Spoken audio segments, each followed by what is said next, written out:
একজন মা আমাকে টেলিফোনে জানতে চেয়েছেন ওনার বাচ্চার বয়স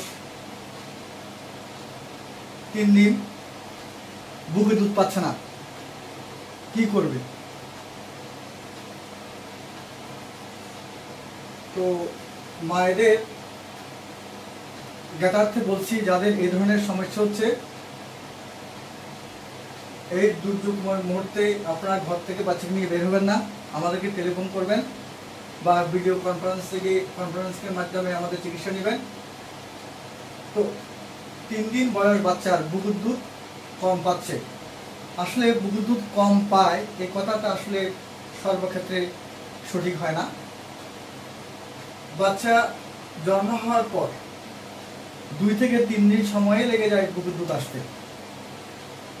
এই সময় বাচ্চা জন্ম হওয়ার পর 1 ঘন্টার মধ্যে যদি মায়েরা বুকের দুধ শুরু করেন এবং 2 থেকে 3 ঘন্টা পর পর বুকের দুধ দিতে থাকেন, তাহলে আস্তে আস্তে বুকের দুধটা তৈরি হতে থাকে এবং পর্যাপ্ত বুকের দুধ নেমে আসে। এখন প্রথমত বুকের দুধটা পর্যাপ্ত না থাকলেও একটা কড় জাতীয় দুধ পাওয়া যায়। তো আমি সাধারণত মাদেরকে বলি, মা এই কড় দুধের যে শক্তি আমাদের বাচ্চা 7 দিন না খেয়ে থাকলে কিছু হবে না, এবং এটার যে আপনার শক্তি আপনি 1 কোটি টাকা দিলেও পাবেন না। তাহলে প্রথমে যে কড় দুধটা পায়, এই কড় দুধটা আপনি খাওয়াবেন, ঘন ঘন বুকের দুধ দিবেন, তাতে বুকের দুধটা নেমে যাবে। আপনার ইচ্ছা শক্তি থাকতে হবে যে আমি শুধুমাত্র আমার বাচ্চাকে বুকের দুধে খাওয়াবো, অন্য কিছু খাওয়াবো না।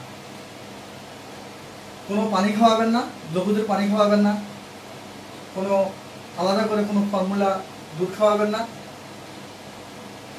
মনে রাখবেন যে আপনার বুকের দুধেই 6 মাস পর্যন্ত বাচ্চার জন্য পর্যাপ্ত পরিমাণ শক্তি যোগান দেবে, পানির যোগান দেবে। অনেক মায়েরা আমাদের কাছে বলেন, স্যার আমাকে একটু দুধ লিখে দেন, আমি এই দুধ খাওয়াতে পারি না।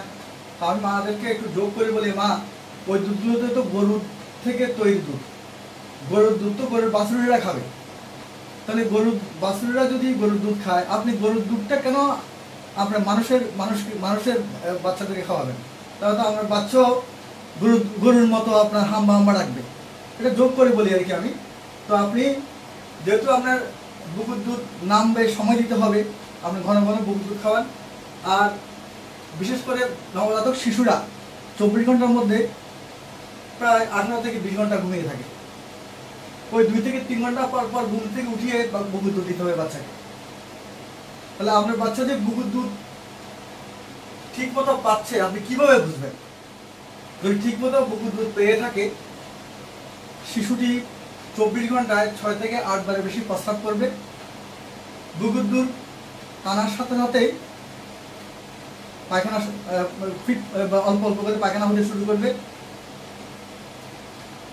আর বাচ্চার ওজনটা বাড়তে থাকবে। বাচ্চা বুকের দুধ খাওয়ার পর যদি তার পেট ভরে যায়, সে ঘুমিয়ে পড়বে। এই লক্ষণগুলো যদি আপনি দেখেন, তাহলে মনে করবেন যে আপনার বাচ্চা পর্যাপ্ত পরিমাণ বুকের দুধ পাচ্ছে। তো মা আপনারা মনে রাখবেন যে বুকের দুধ আপনাকে 180 দিন পর্যন্ত খাওয়াইতে হবে, অন্য কোনো দুধ আর দেওয়া যাবে না। আবার অনেক মায়েরা বলেন যে আমাদেরকে কিছু ওষুধ দেন যাতে আমাদের বুকের দুধ তৈরি হয়। এমন কোনো ওষুধ নেই মা বুকের দুধ তৈরি হওয়ার। শুধু আপনি ইচ্ছা শক্তি কাজ করবে যে আমি আমার বাচ্চাকে শুধুমাত্র বুকের দুধ খাওয়াবো, এই ইচ্ছা শক্তি দিয়ে আপনার বুকের দুধ তৈরি হবে। আশা করি মা আপনারা বুঝতে পারছেন, এবং এইভাবে আপনারা বাচ্চাকে বুকের দুধ খাওয়াবেন, তাহলে আপনার কোনো সমস্যা হবে না। যদি আমার এই উপদেশটা আপনাদের ভালো লেগে থাকে, তাহলে আমাকে কমেন্ট করবেন, জানাবেন, এবং এই উপদেশটা আপনি শেয়ারের মাধ্যমে প্রত্যন্ত অঞ্চল ছড়িয়ে দিতে পারেন। যারা গ্রামে গঞ্জে থাকে মায়েরা, তারাও এটা দেখে উপকৃত হবে। আপনাদের সকলকে ধন্যবাদ।